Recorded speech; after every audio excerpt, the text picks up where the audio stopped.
starting, y'all. Good morning, everyone. Good morning.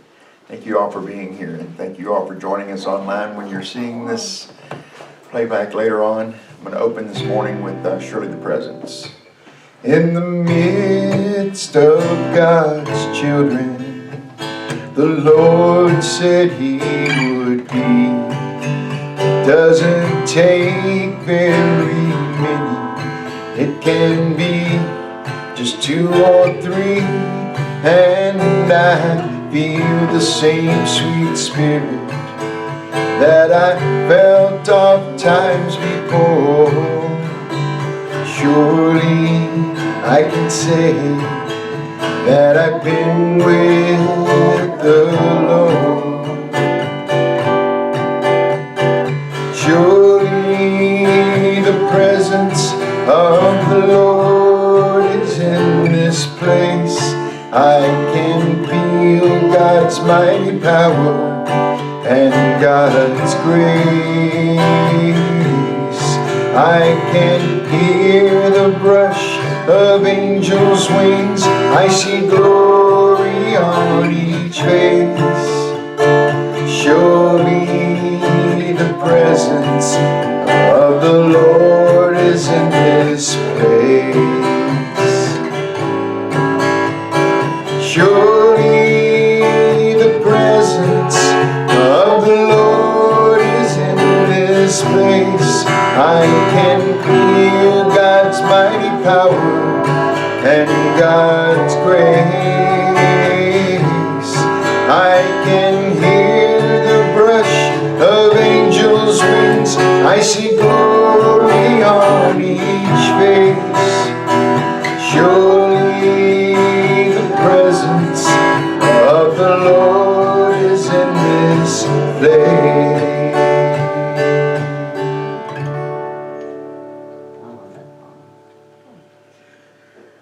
Oh, blessings, y'all. Thank y'all for being here once again. Have y'all been? It's been hot, huh? It's been hot. So we'll bring all of our energy that we've expended over the last few days, just feeling out of sorts with that temperature and everything, and bring ourselves back into balance here in this opportunity here. So I want to open. We'll get to an opening prayer in just a moment, but I want to open with an intention here for us to think about and carry forward. Today we're going to be talking about primarily about the power of will, which is the power of the month for the month of August. I'm assuming Reverend Paula may have, crossed some of that.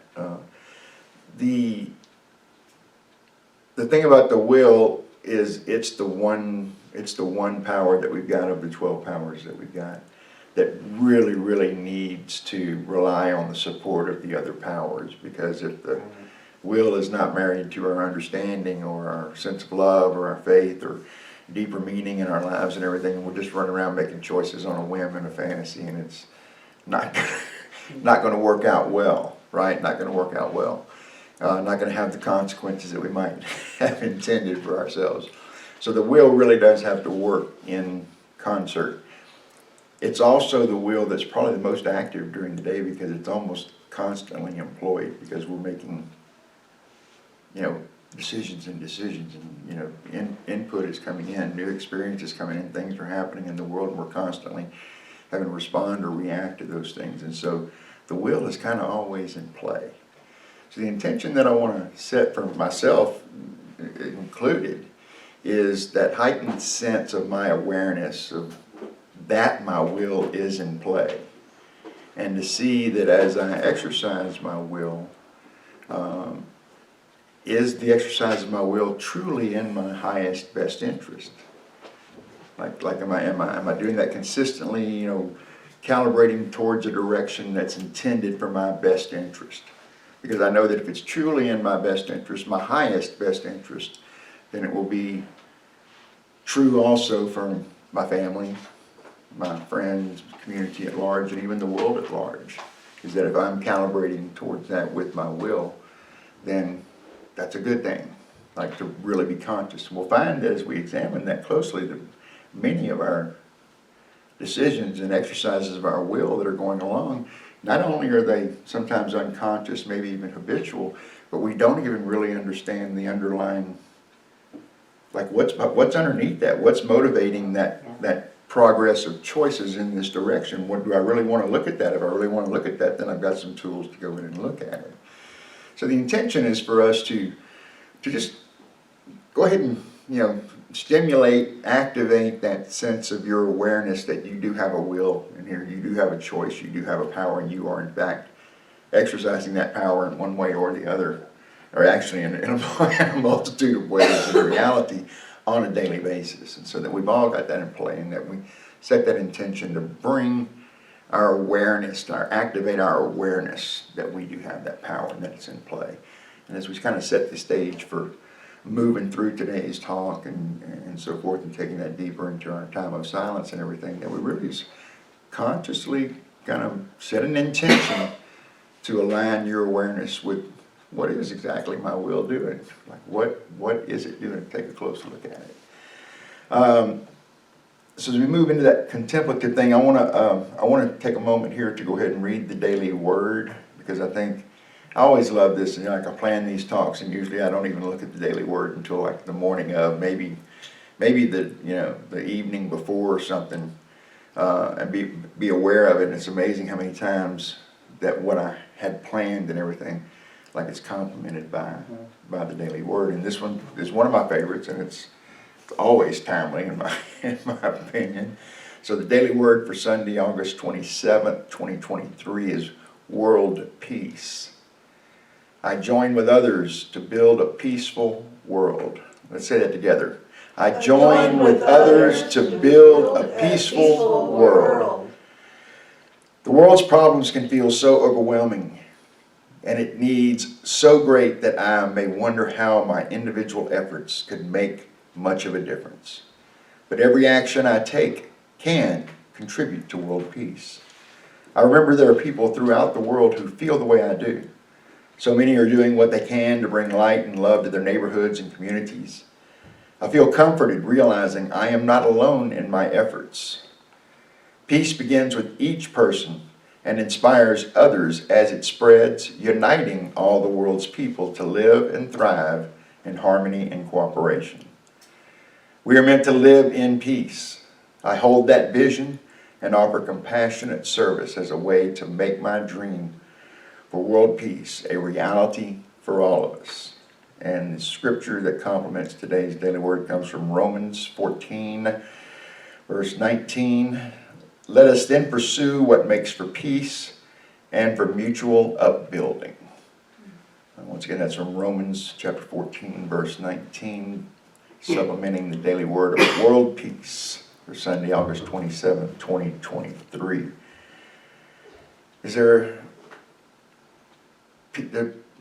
Peace is always the right time. I mean, it's always the right time for peace, right? It's like no matter what is going on, if I'm in peace, then I certainly don't want my peace disturbed. It's like stay in peace. So it's like, we want to continue intending peace, and that peace in the world begins with peace in myself, that I have to ultimately reconcile my own personal, I have to take responsibility for my personal peace, knowing that if I want to be in a world where world peace is possible in reality, that we have to contribute to it in the activity of our own consciousness first, without trying to change anybody else's mind. But because really we have a full-time job just keeping ourselves online, if we're really, really, truly honest with ourselves and in our walk and everything, is that it's a full-time job taking personal responsibility for the quality, the activity of our consciousness and everything. It's easy to get down. It's easy to feel down, feel tired,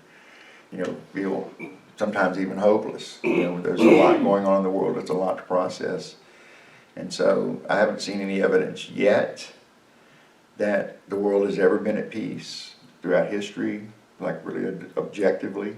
But that still doesn't mean I can't calibrate and intend that, to lift my own consciousness up to that possibility, because that's the only way that we're going to ultimately get through it, is by people just aligning with that intention until it just overpowers, everything else. So we get to participate in that.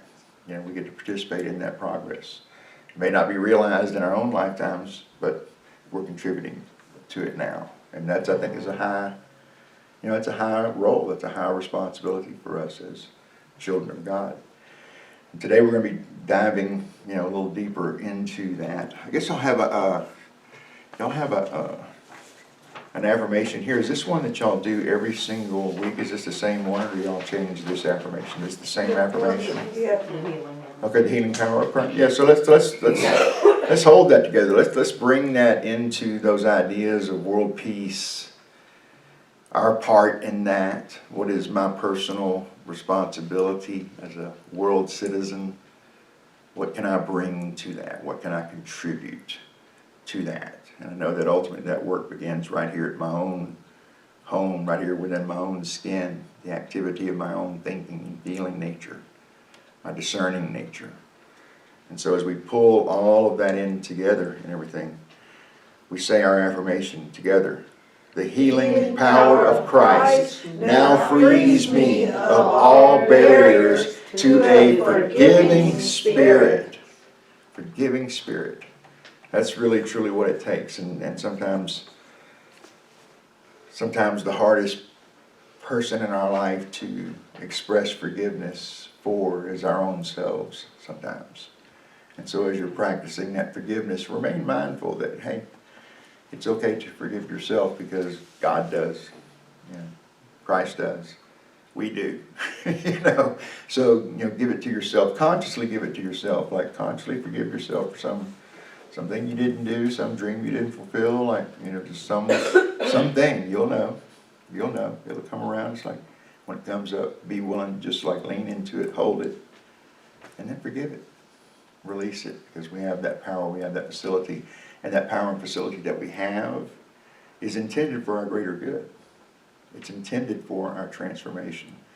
We'll be talking about the 12 powers and kind of how they work off of one another a little bit today. But that's the idea, is that as we get into really employing these principles, this idea of the 12 powers, and really thinking actively about our power centers, then we get ourselves into alignment with, yes, I have power in this situation. I have creative power, creative energy. I am creating this world. I'm co-creating this experience. That's Unity's third principle, right? We're co-creating this experience. And so we move into that. And so I'm feeling like there is this gathering purpose. I'll tell you all a story in just a minute. Actually, after the song, I'll tell you all a story about how I landed on this particular topic, and then what my experience was when I landed on this topic for today. But right now what I want to do is I want to take a sip of water before I sing.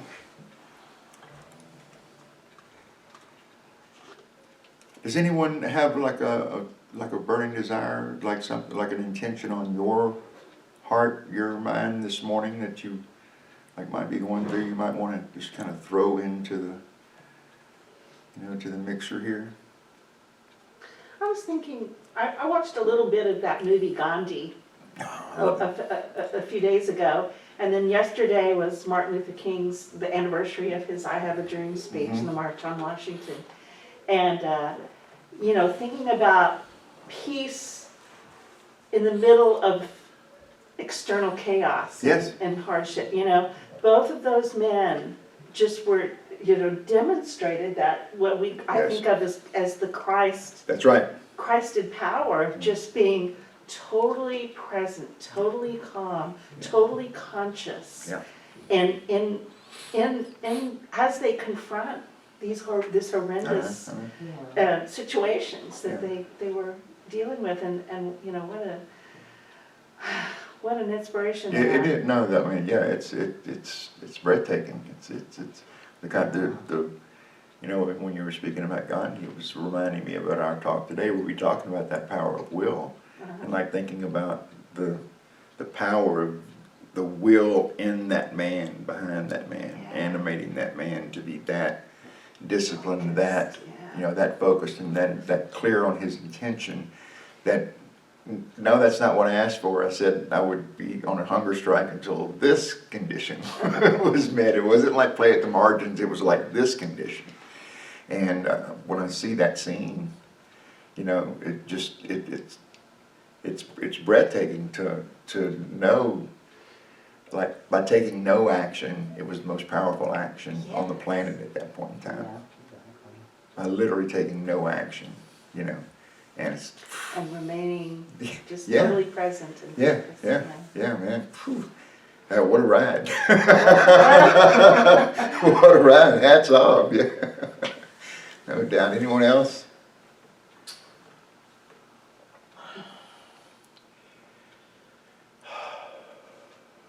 We'll hold that too.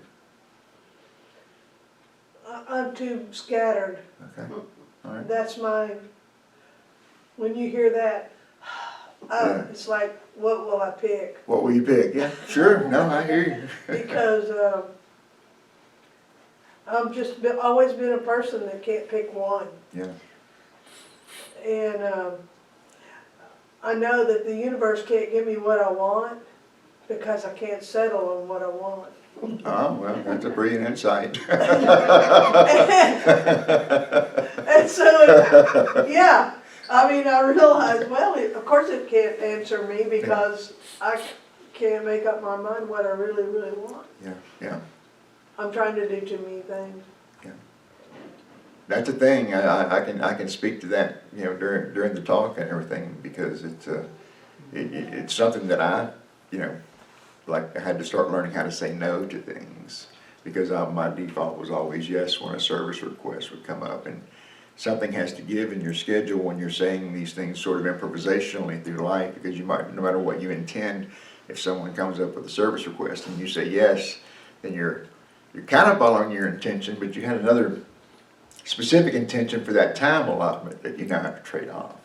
Yeah. And if you're running around just saying yes by default to things and kind of moving, then it's really easy to get off of your, you know, proper course and everything. So then you have to learn to say no. And so that was really that's a valuable life skill that I'm still learning. I will tell you that. You know, the power of no. We can do a whole talk. We can do a whole talk on that. Yeah. Maybe I might just retitle today's talk. So let me play this song for you. I want to tell you a little bit about the song, because this is about creative intention. This was years ago over at Unity Church of the Hills, and I was facilitating a songwriters group there on an ongoing basis. And one night we were getting ready to break up for a meeting, and the attendees said, "Well, you know, we need a project for the between the week before we meet next." And I was like, "Okay." So we were in a children's children's class there at the church, and so we picked up a children's Bible off the shelf, and I just told somebody to open it up, hold it above their head, and I put my finger on the page, and we dropped the page, and the words that I was pointing to is the title of this song.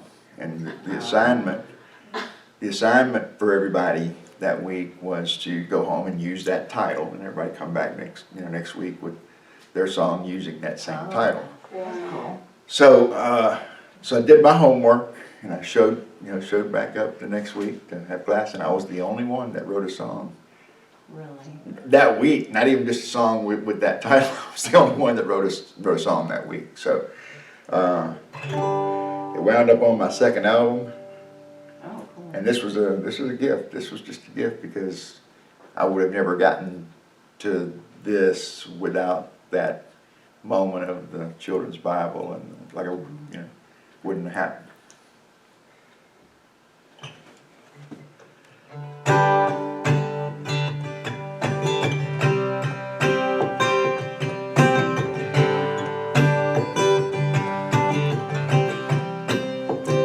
If I could see you, I could reach you. And if I reach you, what if I fall?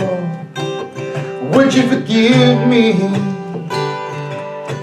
for eternity? Would you give me wings to break my fall?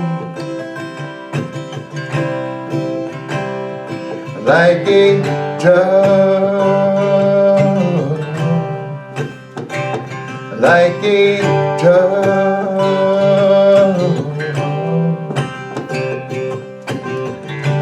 takes a lot of faith, and so I give what I have. And every time I lose my way, I seem to make it home. There's an unseen grace weaving through all my days, blowing on a peaceful breeze high above the trees. Like a dove, like a dove.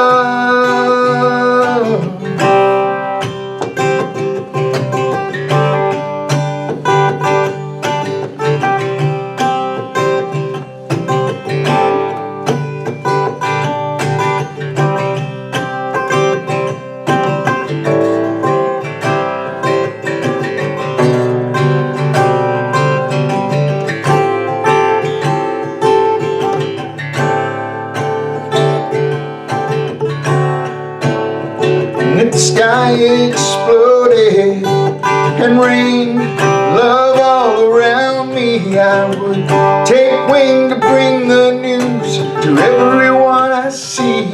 And I would fly around the world, shower love and peace. Then I'd turn for home again on the morning breeze.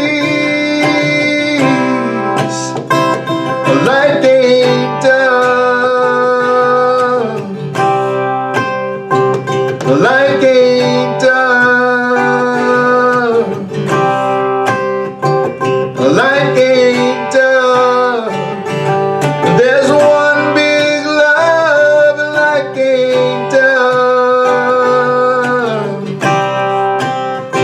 Whoa, whoa, whoa, whoa, whoa,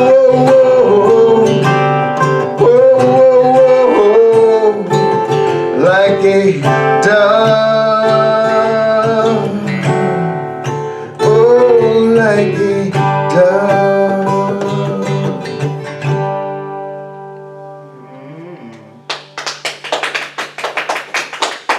That's so powerful. Beautiful. Thank you, thank you. That's the second time I played that in like 5 years, maybe. Oh, my. And Really? the first time was it was just me and her here in the room setting up a while ago. Yeah, it was like it like landed on me last night. You know, oh, that's the song you should play, and so I was like, oh, well, I hadn't played that in a while, so.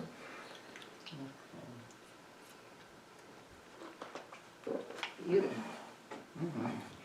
Yeah, and like I say, that's a gift. I mean, that's a gift, but the gift is not actually, it is a gift, but it's also the fruits and the rewards of placing yourself in a creative possibility. Like, you know, you're in a songwriting group, whatever kind of career. It could be a gardening pursuit. You're going to be a part of a, gardening association, a club. There's some intention that's driving and organizing your life activity and what you're tending to.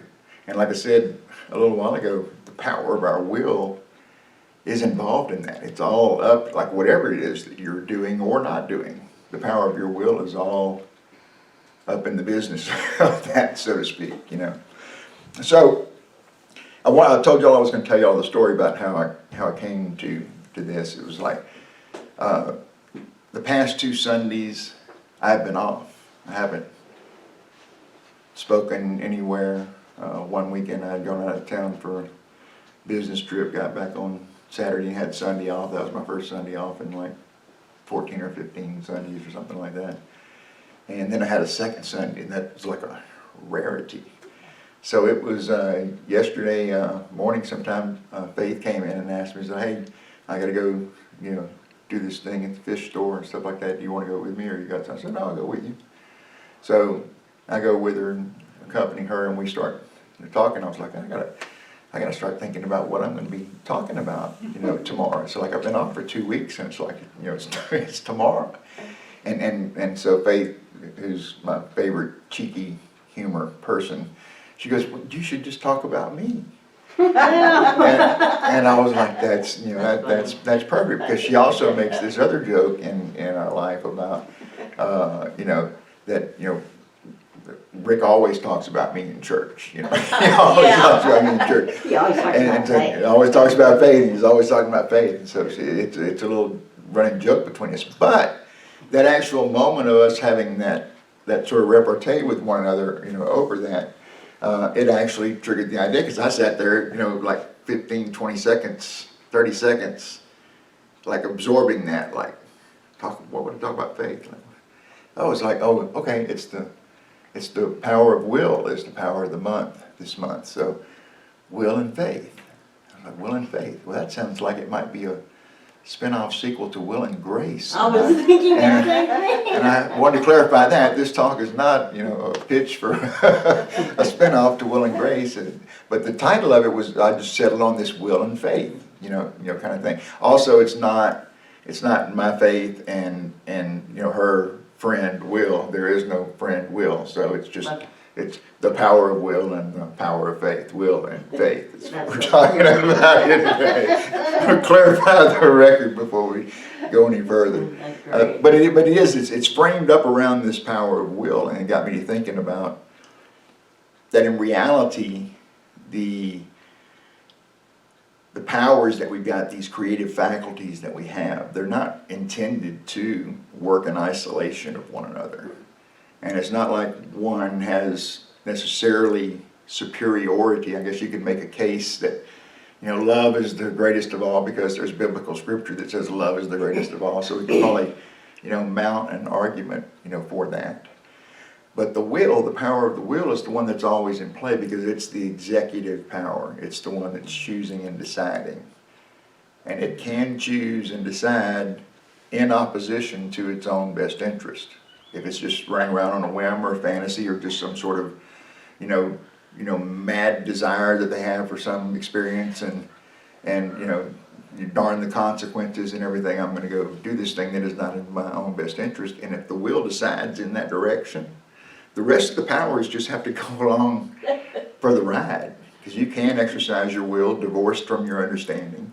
You can absolutely exercise your will divorced from your love, from your power of faith, which we'll talk about here in just a few minutes. So it really is almost, in certain kinds of ways, the most powerful because it can act independently, so to speak. It can act in opposition to, you know, the other powers. Now, hopefully the other powers can come to the rescue and kind of recalibrate the situation and bring the wheel back into line, or circumstances, you know, kind of do that when we kind of go off the rail. But realize that power of will is really, you could almost think of it like in psychological terms as that, what Freud would call the id, you know, that raw ego desire. I want what I want, when I want, you know, doesn't really matter what I got to do to get what I want. One of the ways that can manifest in our own kind of human experience is with addictions. When somebody is wholly giving themselves over to the addiction against all reason, against all love that might be present in their life. You know, like they just deny everything and they commit wholly with their will to pursue this. In fact, in some cases, the way the addiction is perceived, you've actually given your will over to your drug of choice, that you're no longer actually choosing anymore. The drug is choosing you, so to speak. That's how far you can give up your will. Fortunately, that can change. Fortunately, you can use your will to make a new decision. Right? Choose again, in the words of A Course in Miracles, choose again, change course. Then when the will changes course, then it has to grow and mature in its relationship to the other faculties. So that I make sure that if I don't fall off the wagon, you know, so to speak, and they take my chip away, that I want to employ my will along with my understanding, my knowing that this is the right thing to say no to this pursuit. So I'm marrying my will now with some sense of understanding, knowing, wisdom. I employ my sense of judgment. Then I begin to employ my will with my imagination and imagine a new world for myself. Like I don't have to have this experience, I can have a new experience. And then we begin to move towards that, and we begin to integrate our will, our power to choose, and along with the other faculties that we have, regardless of whether we're consciously in unity. In unity, we've actually named these faculties. Not everybody runs around with kind of that language in the activity they're thinking about a power center of faith or the power center of imagination. We can say we have imagination, but in unity, we kind of look at it as an integrated whole. They're not just name checking these different centers, that we're intended to integrate those, right? And the only gateway to that is through the power of our will. We have to choose that in our lives. We ultimately, if we know that we're off course and we're not calibrating to where we really want to go, then we know that we can choose again and recalibrate, change our tack, so to speak, and get back in alignment with, with our goal. And so in the will, Charles places, y'all might have seen some of these 12 powers charts before, where they kind of show you in the body where the different power centers are located. Of course, the heart is an easy one, and the power of powers in here in our throat region. Power of faith is pretty much right at the center of our brain, kind of thing. When Charles places the power of will, the power of understanding, and the power of imagination, those three, he kind of places in this frontal cortex area, so they're very closely kind of linked. And so I want to read you something. This comes from the 12 powers. Let me pull it up here.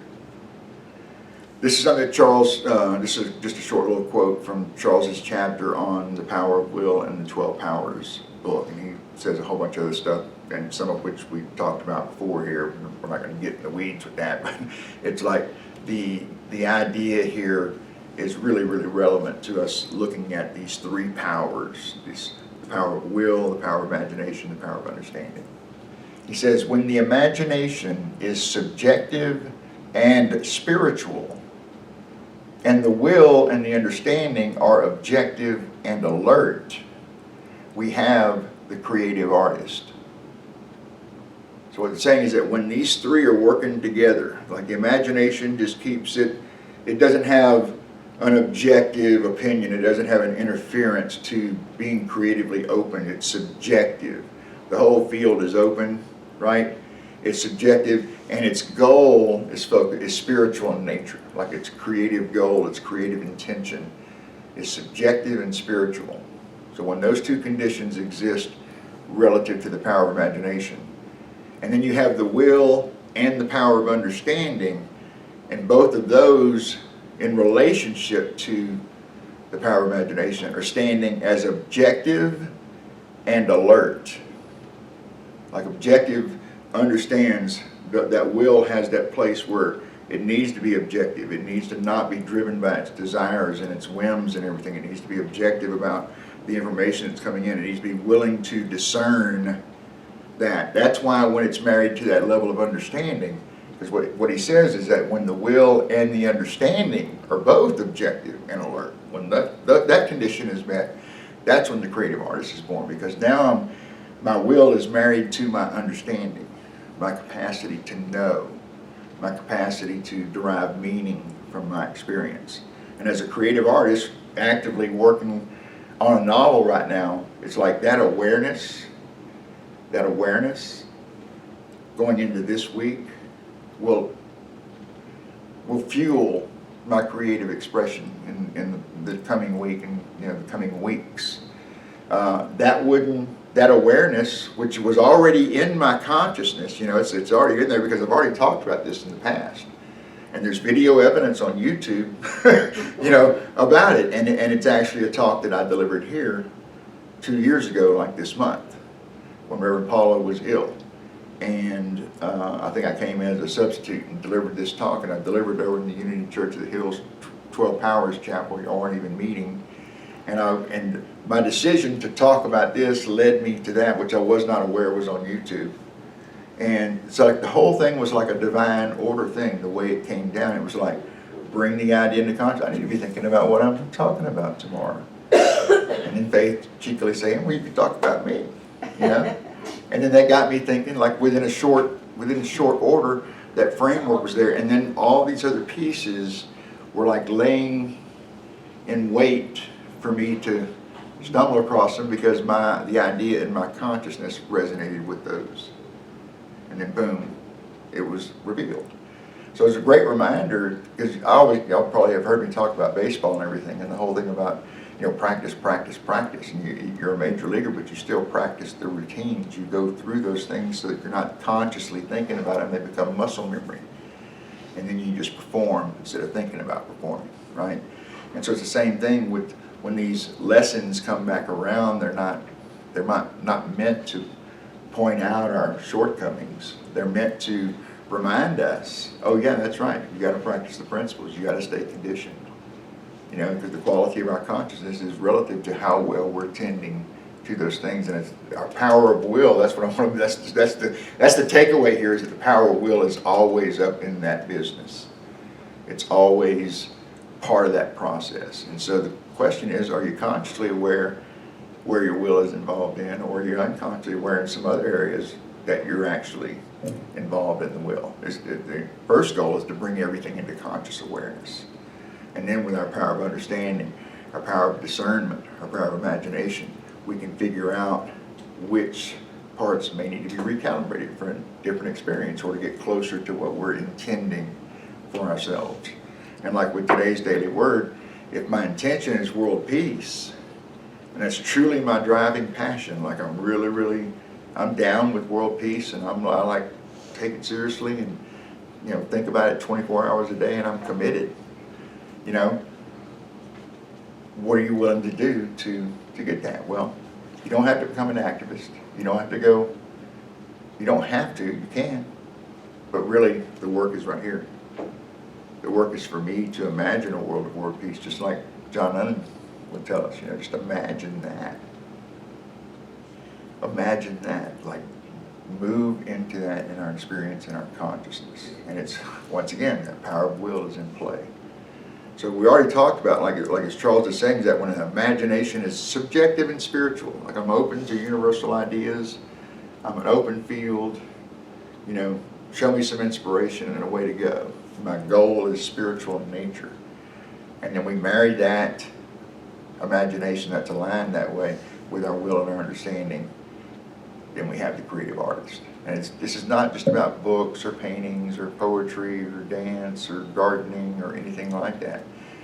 We are creators. We were created by that one power, one presence, that original creative power. And we're created in the image and likeness of that. So our very nature is creative. It's not just about like the kinds of what we would call art to consume. Every act in our life is a creative act. Are we being artists? And quite frankly, some of the artists, behavior over the course of time might have left great art and everything, but created some challenges along the way too as well. So once again, got to moderate back to that. The last time I talked about this, the video that's available on YouTube is called "The Will to Love." I married that conversation with the power of will and the power of love, and talked about how we integrate and use these powers in concert with one another. So that was I love that quote. Charles summed that up so succinctly and everything. It's like, oh man, because sometimes he can, if y'all read any of his stuff, sometimes he can kind of, but remember, he wasn't writing this, he was speaking this, and they were later transcribed and everything. So that's sometimes why it rambles like that. But that's a little nugget there. I like that one. And so, the power of faith. Let's talk about that. Let's shift gears for just a second, and then we're going to talk, I'll close in just a few minutes with just kind of a look at what it can look like when the will is married to understanding, when the will is married to imagination, when the will is married to faith. Not will and my faith. So in that divine will, as Jesus reminded us of Psalm 82, God has admonished the leaders of the world. Have I not told you that ye are gods? And y'all are mistaking your responsibility in this. So it's like, I've already told you, you can do this, and you're making a mess of it. That's kind of the subject matter of Psalm 82, but that's what Jesus is name-checking when he reminds, the apostles about the power and potential that is there, that we can exercise through our will. But it's with the power of faith that my favorite sort of scriptural definition of faith comes from Hebrews 11:1, where it says, faith is the assurance of things hoped for, the conviction of things not seen. That's one of my favorite things because that aptly describes it. Is that the faith, Charles calls faith the perceiving power. So it's with that power of faith, which is located at the center of our brain, right, that we're able to perceive possibility before it comes into manifestation. We're able to see the potential for world peace despite the evidence to the contrary. We're able to perceive and intend an intention for world peace, as the daily word brings to mind. That's one way that we can employ our faith and our imagination and our understanding and our will, is to intend that and think into that, think creatively and spiritually into that, and then follow that, because the universe will take that support and will kind of guide you if that's what you're kind of committed to and intending. As a result, it will carry you along. So in that power of faith, when you as that perceiving power, we have to perceive that potential.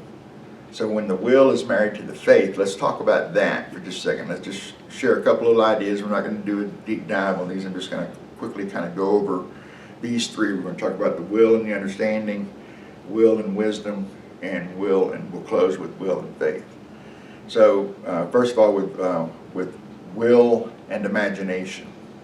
By combining the power of will with active imagination, we can envision and manifest our desired outcomes.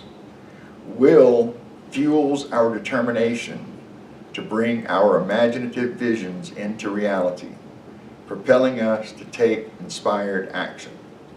Now, so for me right now, I'm in that middle part of the story that writers always talk about. You get a good strong start, and then you get in the middle of the story, and it's kind of like, oh my God, I got all these threads like floating around. I got to rein all this in to bring it towards a climax and a conclusion and everything. So that's that space I'm in right now. Is in the middle of the story. All the seeds are planted, and you're trying to write the scenes that come next and put it in some kind of order and so forth. And so my imagination is in play, like all the time. But when I marry my imagination with that will, it gives me the power to manifest those desired outcomes. When my will is behind my imaginative vision, okay, then you start bagging pages. You start getting pages, you start getting word counts, you start moving forward in your story. So the will is now married to that. Same thing, there's a reciprocal relationship. It's not just the will married to the imagination as a one-way thing, but the imagination also inspires the will to choose that subjective spiritual realm that represents the best of the power of imagination.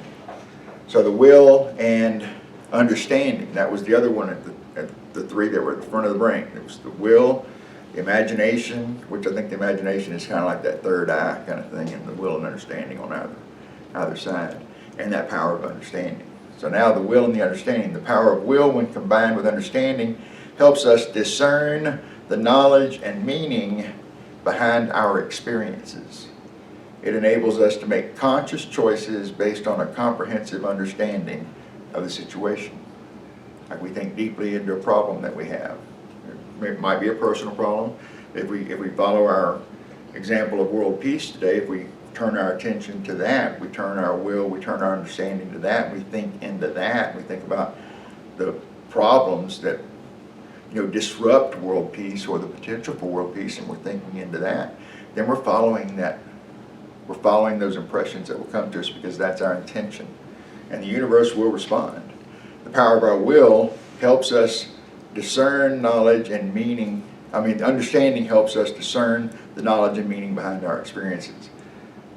And that power of will is making that activity conscious. It's helping us to make conscious choices. That when I'm consciously employing my will in concert with the power of understanding, my choices take on more relevance. They're more important. I'm more discerning about the choices that I make. I'm saying no to some things. I'm saying yes to some other things I haven't been saying yes to, and I'm moving in this new direction. And so it brings us to the close here with the will and the power of faith. So like in the power of faith being our perceiving power, that power that allows us to perceive possibility before it comes into, experience. And so it's that conviction, right? Remember, the faith is the assurance of things hoped for. I'm certain it's going to happen. I'm certain I'm going to finish this book. Like I'm certain. It may take me to my grave, but I'm certain I'm going to finish this book, right? That assurance that I'm going to stay the course. And so my faith is now in with my will. It's redoubling the will's resolve to continue to support the imagination's intention to create the book. So you're kind of, you're working with all these powers and you're bringing them into alignment with one another to facilitate your vision in this case. I mean, because the vision of the book is sort of the driving factor, but it's really something internal that's going on.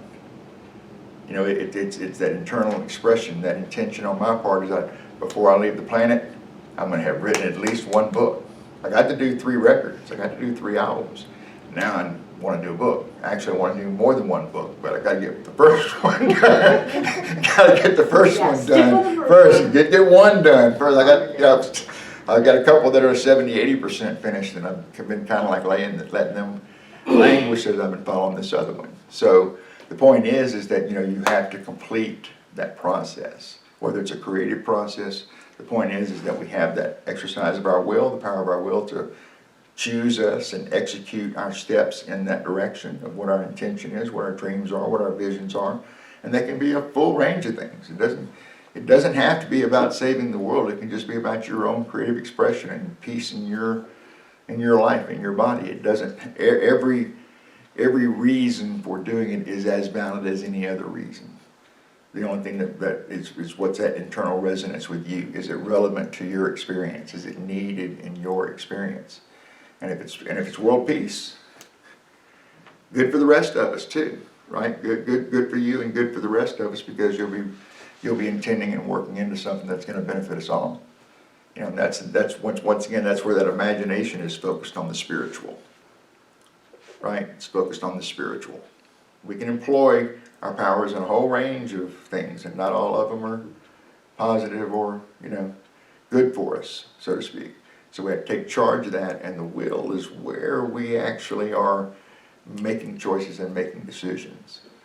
So if you, before you came here today, if you were unconscious of that, I want to apologize to you for the rest of the day for bringing that to your consciousness, that we need to take responsibility and be aware of what we are choosing, and are we making conscious choices, and are those conscious choices aligned with not only our own best interest, and I don't mean like selfish best interest, I mean true best interest, that if it is, it's already aligned with the best interest of others, and that we can move forward confidently with assurance, like the power of the faith, that confidence and assurance that this experience, this need, this creative desire, this intention for the world, whatever it is, that we're supported, and that we have those powers and faculties within us, and they can and are intended to work together.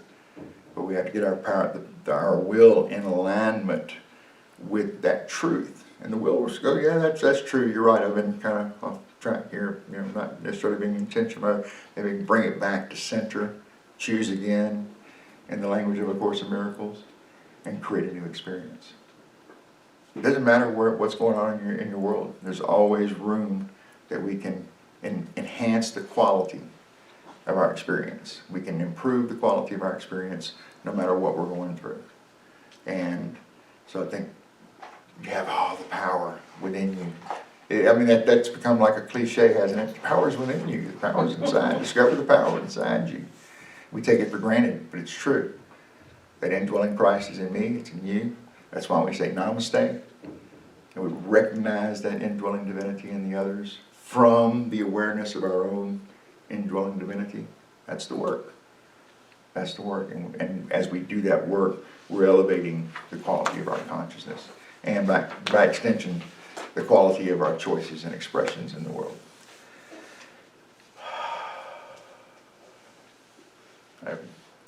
So, Would y'all like to take a few moments in the in a little silent meditation to decompress? Yeah? I'll just play a little music here for you and just change our intention as we come to a close. I know we covered a lot of ground today. It's a really important piece to be consciously aware of how and where we're exercising that power of will in our lives. And to know that of all the 12 powers, it's probably most important that the power of wisdom not act in isolation. That we are consciously intending to exercise the power of our will with the other 11 powers that are available to it. Faith, understanding, love, imagination, judgment, discernment. We bring that in the power of our spoken voice. Our spoken voice is where we express our power. That we align that power with that power of will and imagination, tacking towards those spiritual values. We know that good is all around us. Good is everywhere when we set our intention on finding the good in our day, in our own lives, with the people that we love, the communities that we serve. We know that we do not go alone, because within us is that indwelling teacher, that indwelling Christ presence, that one teacher that each one of us has, the same one teacher that Jesus had, the same one teacher that Gandhi had. We have that same indwelling teacher to take us through any experience that we're going through. And so as we prepare to go into the silence to connect with and commune with that indwelling presence, we clarify our intentions to become more conscious of the exercise of the power of our will in our world, in our day, in our lives, in our communities, with our friends, family. We say, show me, indwelling teacher. Show me where I can improve the quality of my life. Show me where I can contribute to the greater good. I am available and willing in the silence.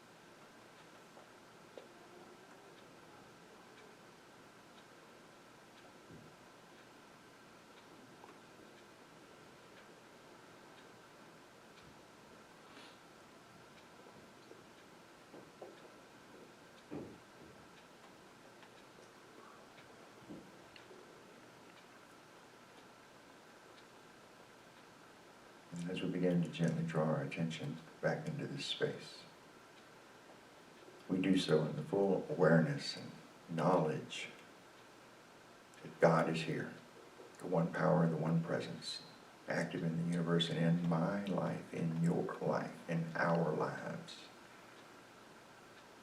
is here, present right now, active. That we are, each one of us, created in that image and likeness, and that we are co-creators of this experience with complete, unlimited potential to contribute to the greater good. We are lacking nothing in that expression. We have the gifts, we have the talents, we have the opportunities. And so we say yes. Show us, show me, show each one of us here today what we can do this week in our lives to improve the quality of our lives and the quality of the lives of those around us. We are attentive students. We are willing teachers of God. And for the gifts, for the powers and the potentials, and for the divine support, we are ever so grateful. And so we say thank you, living, loving Spirit. We pray in the name and the nature of the indwelling Christ. And so it is, So we allow it to be. Amen.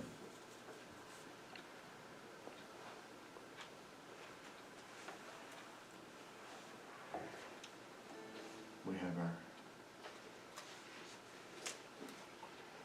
time of sharing now.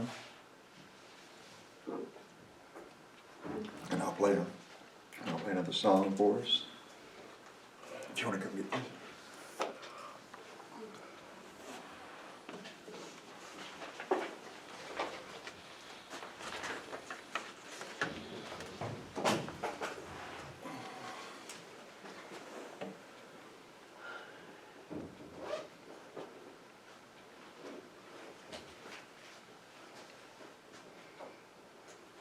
Let's take a moment to bless these gifts. Time of sharing.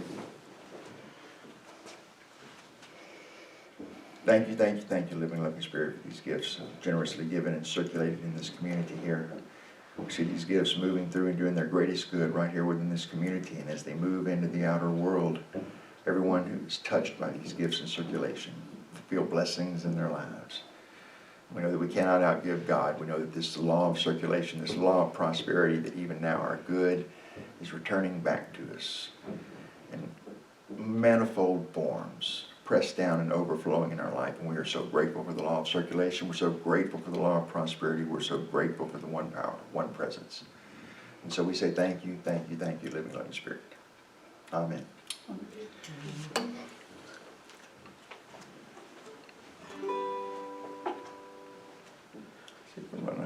I want to play another song here for you guys.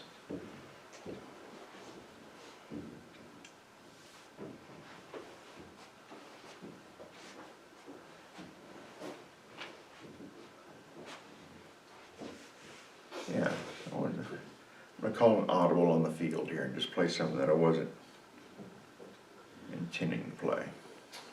Close us out here.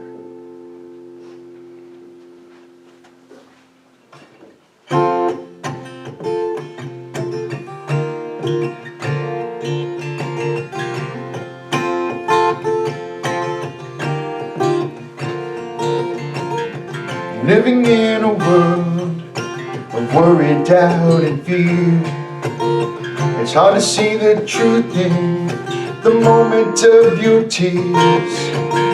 So if you need a reminder of the love that you bring, I want you to remember we're a song the angels sing, and we shine in the colors of the rainbow. And we shine like gold in the sun. And we shine with the fire from heaven. And we shine through the daylight and shine through the night. We shine. We shine.